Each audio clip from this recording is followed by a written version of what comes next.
allons prier. Kabla tujaanza tutaomba.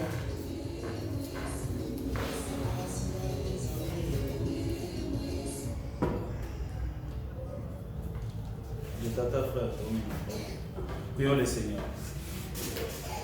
Seigneur notre Dieu, Bwana Mungu, nous venons devant toi ce soir. tunakuja mbele yako jioni. Nous croyons que tu es Dieu miséricordieux. Tunaamini kwamba uko Mungu wa rehema nyingi. Et ta puissance est tellement grande. Uwezo wako ni mwingi sana. Nous sommes conscients que tu es parmi nous, Père. Kama uko pamoja nasi. Seigneur Dieu, tu dis dans ta parole Bwana umesema maneno lako. que c'est toi la sentinelle. Wewe ndiye unayechunga. C'est toi le vrai architecte.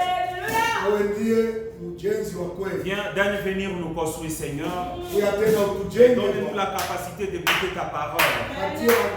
Donne-nous la force en saisir ta pensée. Donne-nous la puissance d'aller au-delà de nous-mêmes. Donne-nous des possibilités illimitées. Seigneur, j'enlève tout esprit de paresse. Seigneur, j'enlève tout esprit de sommeil. Et je demande que les anges puissent s'emparer de ces lieux. Dans les noms précieux du Seigneur Jésus-Christ. Que le Saint-Esprit puisse prendre le contrôle de nos âmes. Afin que nous puissions demeurer dans ta présence. Au nom de Jésus-Christ. S'il y a quelqu'un qui est venu en étant bâti, toi-même puisses venir nous donner la force. Dans le nom de Jésus-Christ, nous nous soumettons entre tes mains. Amen. Que Dieu vous bénisse. Nous allons nous lever avec le Proverbe 29, verset 18. Lisons la parole de Dieu. Proverbe chapitre 29, verset 18. La Bible me dit, quand il n'y a pas de révélation, le peuple est sans frein. Et s'il observe la loi. Nous allons prendre Matthieu 7 jusqu'au 8e verset. Demandez et l'on vous donnera. Cherchez et vous trouverez. Frappez et l'on vous ouvrira. Car quiconque demande reçoit. Celui qui trouve, celui qui cherche trouve. Et l'on ouvre à celui qui frappe. Amen. Vous pouvez vous asseoir.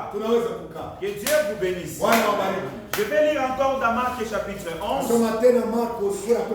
Verset 23 à 24. Je vous le dis en vérité.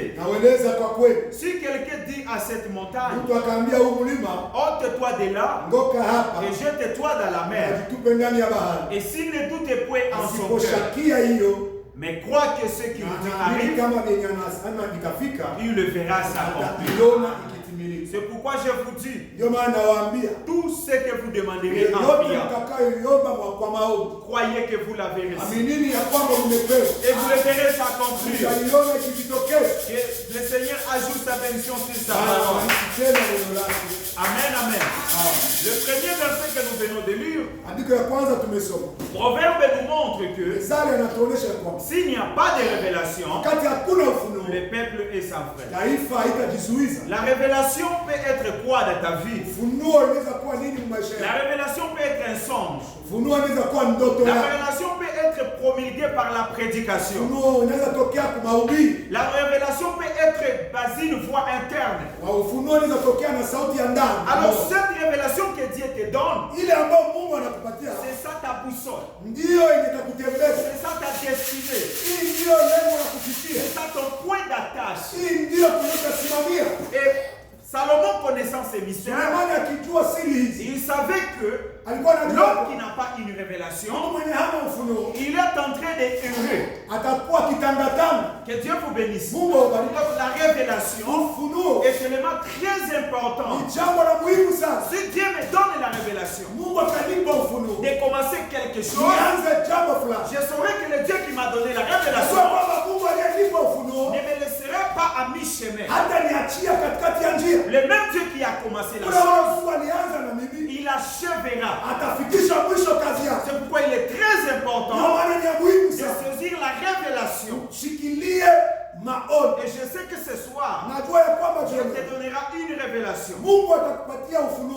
Dieu vous bénisse.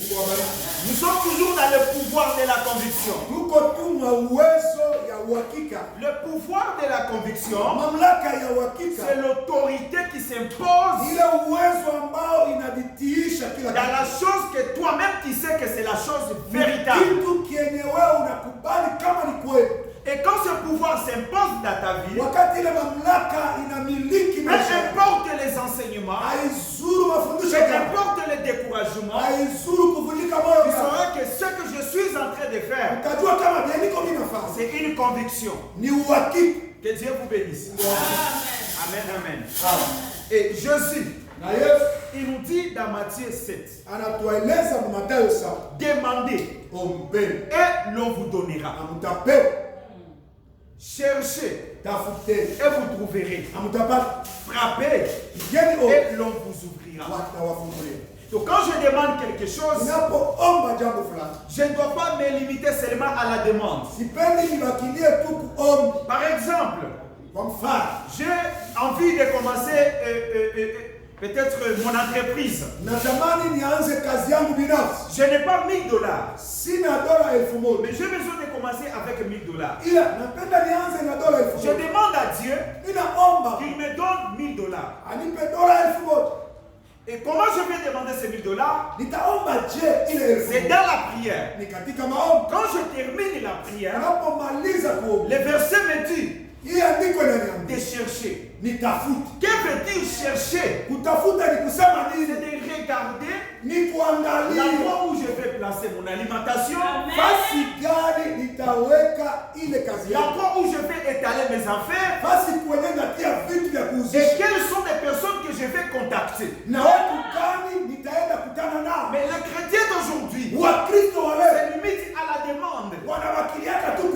Je prie seulement, mais je ne cherche pas comment la chose va venir. Et puis le verset continue de frapper. Que veut dire frapper? Parce que les $1000 ne viendra pas comme ça. Je dois chercher les gens peut-être qui peuvent m'aider à arriver là-bas. Que Dieu vous bénisse. Par exemple, celui qui a la vision de cette église, on ne doit pas se limiter seulement ici dans cette salle. Je dois réfléchir. Qu'est-ce que je peux faire pour que cette église ait un confort? Que Dieu vous bénisse. Et quand je demande à Dieu, je commence à chercher. Je regarde le niveau de mon église. Peut-être qu'il n'y a personne qui peut me donner $1000. Je change la prière. Seigneur, ne me donne plus de pauvres. Je suis en train de vous montrer les exemples. Envoie-moi des gens. Seigneur, envoie-moi des gens qui ont des moyens financiers, qui sont capables de me soutenir financièrement. Et quel sera mon comportement vis-à-vis à ces personnes? Peut-être que ces personnes que je demande sont des personnes malades spirituellement.